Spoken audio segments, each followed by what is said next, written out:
አላለም። ቅዱስ አግናጤዎስን መስለው የተወለዱ ቅዱሳንን ሁሉ የተቀበለ እኔን ይቀበላል። እንግዲያውስ በቅድስና የተወለዱ ሕፃናትን ቅድስና ማክበር፣ ምልጃቸውን ማመን፣ በስማቸው መማፀን ክርስቶስን መቀበል ነው። ከነዚህም አንዱ አቡነ ተክለ ሃይማኖት ይባላሉ ለማለት ነው። የሁሉ ዙሪያ ከነዚህ አንዱ አቡነ ተክለ ሃይማኖት ናቸው። ዛሬ ልደታቸው ነው። ለምንድን ነው የምናከብረው? ሕፃን የእሳቸው ልደት ለምናከብራለን? እንደዚህ ያለውን ሕፃን የተቀበለ እኔን ይቀበላል ብሏል። የተክለ ሃይማኖትን ልደት ማክበር የክርስቶስን ልደት ማክበር ነው። ለምንድን ነው እንደዚያ የሚሆነው? ለክርስቶስ የኖሩ ስለሆኑ፣ ለክርስቶስ የኖሩ ራሳቸውን ጥለው የኖሩ ስለሆኑ እንዲያውም አሁን ዛሬ በየሜዳው እየመጣ ኢየሱስን ተቀበል ይላል። ኢየሱስን ተቀበል ይለኛል። እኔ ተክለ ሃይማኖትን ስቀበል ኢየሱስን ተቀብያለሁ። ሐዋርያትን ስቀበል ኢየሱስን ተቀብያለሁ። እናቱን በእናትነት ስቀበል ኢየሱስን ተቀብያለሁ። ይኸው ነው። ቅዱሳንን የተቀበለ ክርስቶስን ይቀበላል። እንዲያውም ቅዱሳንን የሚያቃልል ሰው ክርስቶስን አይቀበልም ማለት ነው። ምክንያቱም እሱ ምን ብሏል? ይህን ሕፃን የተቀበለ እኔን ይቀበላል ብሏልና። ቅዱሳንን የማይቀበል ሰው ክርስቶስ በሱ አድሮ አይኖርበትም። ወደ አባታችን ወደ አቡነ ተክለ ሃይማኖት ልደት ልውሰዳችሁ። እንደዚህ ያለውን ሕፃን የተቀበለ እንደማን ያለውን? እንደ ተክለ ሃይማኖት ያለውን፣ እንደ ቅዱስ ቂርቆስ ያለውን። አቡነ ተክለ ሃይማኖት አባታቸው ጸጋ ዘአብ፣ እናታቸው እግዚ ሐረያ ይባላሉ። በሸዋ ክፍለ ሀገር የነበሩ የተመረጡ ባልና ሚስት ናቸው። ከተመረጡ ከተከበሩ ቅድስና ካላቸው ቤተሰብ የታጨች የእናታችን የእግዚ ሐረያ ስሟ የቀድሞ ስሟ ሳራ ትባላለች። ታጭታ ለጸጋ ዘአብ ለንጹሕ ካህን ለንጹሕ ዲያቆን ለጸጋ ዘአብ ታጨች። ስትመጣ ሰራተኛ ነበረች። እጇ ከመፍተል ከመስፋት ከመስራት የማይወዝን ትጉ ታማኝ ንጽሕት ምራት ነበረች ማለት ነው። ኋላ የጸጋ ዘአብ አባት አይቶ ይችንስ ሳራ ብቻ አይደል መባል ያለባት፣ ሳራ ሳይሆን መባል ያለባት እግዚ ሐረያ ጌታ የመረጣት መባል አለባት። እንዴት ያለች ትጉ ሃይማኖት ያላት ጸሎት ያላት እጇ ከስራ ከማይወዝን። አሁን ዛሬ ሴቱ ትሰራላችሁ? አሰሩም እኮ አሰሩም። ልብስ ሲያምራችሁ ፖርሳችሁን አንጠልጥላችሁ እንደ ሰው ቡቲክ ማለት ነው። ነጠላ አትፈትሉ፣ መቀነት አትፈትሉ፣ ጋቢ አትፈትሉ ብሎ ማለት ነው። አሁን ወጥም ራሱ ብዙ የከተማ ልጆች ወጥ እንኳን መስራት የማይችሉ እየሆኑ ነው ሴቶቹ ማለት ነው። በምንም ታምር አይሰሩ። አይ ሰው ልጄ ወጥ መስራት የለባት ትምህርቷን ትማረዋን ነው እያለች ቀውላላ እያደረጋችኋቸው ነው። ወጥ መስራት አለባቸው በእውነቱ ማለት ነው። መትጋት እግዚአብሔርን የሚያስመስል ስራ እኮ ነው። ሴት በስላሴ የተመሰለች እኮ ስላሴ ሁልጊዜ ለዚህ ዓለም እንደሚሰሩ ተግታ ስለምትሰራ ነው። ትፈትል ትሰፋ ነበረ ስትሰራ። ከዚያ ጌታ የመረጣት አላት። ጀዋላ እናት አባቶቻቸው ሞቱ። ጸጋ ዘአብና እግዚ ሐረያ አብረው ብቻቸውን ኖሩ። በትዳራቸው ተከባብረው ሲኖሩ እሱ የተቀደሰ ካህን ነበረ፣ ከቤተ ክርስቲያን የማይለይ ቦ አመይ ገይዝ ለአጢነ ዕጣን ቤተ ክርስቲያን ዕጣን ለማጠን የሚሄድበት ነበረ ጊዜ ነበረ። ወቦ አመይ ገይዝ ለዘምሮ ዳዊት ለመዝሙረ ዳዊት ለመጸለይ ቤተ ክርስቲያን የሚሄድበት ጊዜ ነበረ።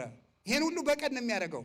ወቦ አመይ ገይዝ ለምህሩ ሃይማኖትን ለማስተማር ወደ ቤተ ክርስቲያን የሚገሰግስበት ጊዜ ነበረ። ወቦ አመይ ገይዝ ለአንብቦ መጻሕፍትን ለመመልከት ወደ ቤተ ክርስቲያን ይመጣ ነበረ። ወቦ አመይ ገይዝ ተመልከቱ ለገቢረ ትሩፋትና የቅድስና ስርዓትን አብዝቶ ለመስራት በቀን 5-6 ጊዜ ወደ ቤተ ክርስቲያን ይገሰግስ ነበረ። ማን? ጸጋ ዘአብ። እንዲህ ያለ ካህን። እሷም የታመነች ነበረች። እናንተም የታመን እንግዲህ የሁሉ ቄስ ባል ወደ ቤተ ክርስቲያን መገስገስ የሚችለው ሚስቱ ታማኝ ስትሆን ነው። ነገረኛ ሳትሆን የቀረች እንደሆነ ማለት ነው። ሁልጊዜ ቅዳሴ ምንድን ነው ማትል እኔን እኮ ትተኛ። አሁን ዛሬ እኮ ብዙ ሴት አሉ ነው እኔ አልሰማሁም። ቄስ ማግባት አንፈልግም ይላል አሉ። ለምንድን ነው የሚለው? ኧረ መታሰር ነው ለመፋታት አቅደው እንደው ሞታለሁ አትሉ? እንደው እኮ ይገርማል እኮ እናንተ ገና ኑሬ እፋታለሁ ብላችሁ እንዴት እንደዚያ ትላላችሁ? መታደል እኮ ነው ለካህን ሚስት መሆን። ዛሬ እንዲህ ሲገሰግስ እሷ ታማኝ ናት። ልጅ አጡ፣ ተቸገሩ፣ መካን ሆኑ። የትዳር መከራው ልጅ ማጣት ነው። ልጅ ማጣት ደግሞ ዓላማ አይደለም ማወቅ ያለባችሁ ማለት ነው። ልጅ ማጣት ዓላማ አይደለም። ልጅ የሚሰጥ ማን ነው? እግዚአብሔር ካልሰጠ መከነች ተብላ የምትፈታ በምን ዕዳዋ ነው? እሷ ልጅ ትፈጥራለች እንዴ? ስለዚህ በምክንያት ምክንያት መፋታት ኃጢአት ነው። የግድ እግዚአብሔርን የግድ ልጅ ስጠኝ ብሎ ትግል መቅጠም አይገባም። እግዚአብሔር ልጅ ያልሰጠ ወይ ልጁ ስለማይጠቅም ነው ወይ ጊዜው ገና ስለሆነ ነው። ይህን ማመን ይገባል እንጂ በመካንነት ምክንያት ትዳር አይበተንም። የመጋባት ዓላማው መዳን እንጂ መውለድ አይደለም። ከተገኘ መውለድ አንዱ የትዳር አካል ነው። አግብቶ አለመውለድ ደግሞ ዝሙት ነው። አግብተው የማይወልዱ ሰዎች ከዘማውያን አይሻሉ። መውለድ ይገባል። ክርስቲያን እንዲያንስ የምታደርጉ ለምንድን ነው? አትወልዱም? ሆዳሙ ናችሁ እኮ ነው። ነገ ልጅ ወልጄ እኔ ምን እበላለሁ ብላችሁ ማለት ነው። ስሩ፣ እግዚአብሔር ያሳድጋል። ለምናችሁ ሲሆን አታሳድጉም? እመቤታችን እኮ ለምናን ያሳደገችው። የአምላክ እናት እንኳን ሆና አምላክ እንኳን በልመና እንጀራ ነው ያደገ። ውለዱ፣ አሳድጓቸው፣ ስሩ፣ ሰነፍ አትሁኑ፣ እግራችሁን ዘርግታችሁ አትዋሉ። ደግሞ ልጅ ውለዱ። ሀጣችሁ ደግሞ እግዚአብሔርን አመስግኑ። ቢታጣም እግዚአብሔር ይመስገን፣ ቢገኙ እግዚአብሔር ይመስገን። ልጅ አጥተው ኖሩ። ኋላ አንድ ቀን እግዚአብሔር እንዲህ አለችው፣ ወንድሜ ብትሰማኝ ምክር መክር ነበር ይላል አለችው። የሚስት አንዱ እርዳታዋ ምክር ነው። ብትመክረኝ መክር ነበር አለችው። መልካም ከሆነ ሰማሻለሁ አላት። አይ ገንዘባችን ሁሉ ለድሃ እንስጠው ምን ያደርግልናል አለችው። አይ ምክርሽ መልካም ነው፣ ግን ደግሞ መጽሐፍ ለመስጠት አትቸኩል፣ ኋላ ሰስጠት ትጸጸታለህ ይላል አለ። አይ እግዚአብሔርን በመቃብር ማን ያመሰግነዋል ብለህ ነው? ከሞትን ወዲያን መጸውተው እንወቅበት አለችዋል። መልካም ነው። ህንፃ ወውሉድ የአብዩ ስመ ወምኔሆሙ ብእሲት እንተሰናይ ልባ። ህንፃና ልጅ ስም ያስጠራሉ። ከዚህ ሁሉ ይልቅ ልቧ ያማረች ሚስት መልካም ጸጋ ናት። እንዴት ያለ ምክር መከርሽኝ! እሺ አላት።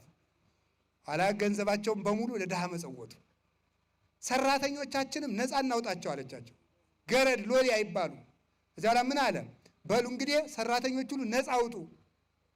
ሎሌዎችም የእግዚአብሔር ወንድም ተባሉ፣ ገረዶችም የእግዚአብሔር የጸጋዛ ወንድም ተባሉ፣ ገረዶችም የእግዚአብሔር እህት ተባሉ እንጂ እንግዲህ ገረድ ሎሌ አትባሉ፣ ነፃ አውጡ አሏቸው።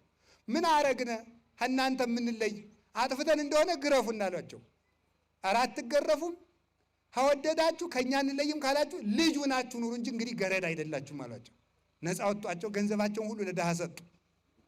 የቅዱስ ሚካኤልን ዝክር ይዘክሩ ነበር በወር በወር ቅዱሳን እንዲታሰቡ።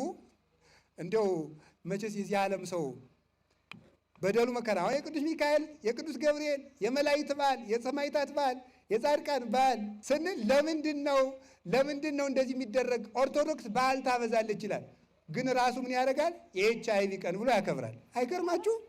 የኤድስ ቀን እየተከበረ የመልአክ ቀን አይከበርም ይባላል። ስለ ኤድስ እንድንከበር የተደረገው ለምንድን ነው? ሰው የኤችአይቪ ቀን በመጣ ጊዜ በኤድስ እንዳይጣል ሩዋንዳ ነው የት ውስጥ ነው አሉ። ኤድስን ለመከላከል ምን እናድርግ ተባለው እና አሉ አንድ ጊዜ ሰው አልገባው ስላለ ደህና ዋላችሁ ሲባል መልሱ አልቀናል ይሆን ተባላሉ። ደህና ዋላችሁ አልቀናል፣ ደህና ሰነበታችሁ አልቀናል። እንዲሁ እኮ ግሩም ነው በእውነቱ ማለት ነው። ትዝ እንዲለው ማለት ነው። እንደዚህ ከሆነ ሰው በሽታ ትዝ እንዲለው በዓል ካከበር በሽታ ትዝ እንዲለው ባለ ውለታ የሆነ ቅዱስ ትዝ እንዲለን በዓል ማናከብረው ለምንድን ነው? የእጅ መታጠብ ቀን አለ እኮ። ይገርማል እኮ የእጅ መታጠብ ቀን የለም አለ። የጥፍር ቀን ማለት ነው። አሁን ደግሞ ቅዱሳን አይመሰገኑም ይላል። ቅዱሳን አይመሰገኑ ምስጋና ያስፈልግ ነው። ታንክስ ጊቪንግ ዴይ ብሎ ደግሞ ያከብራል።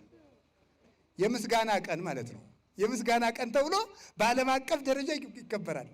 እዛ ይደል ለውድ ወንድሜ ላቶ ገሌ እንዲህ ስላደረግልኝ አመሰግናለሁ፣ እንዲህ ስላደረግ ተክለ ሃይማኖት አመሰግናለሁ አይባልም። መጽሐፍ ቅዱስ አይፈቅድም። ተመልከቱ ማለት ነው። ሰው አብዶ እዚህ ደርሷል በእውነቱ ማለት ነው። አብዶ ሶፍት ያዋሰውን ባለሱቅ ቴንኪው ብሎ ይሄዳል።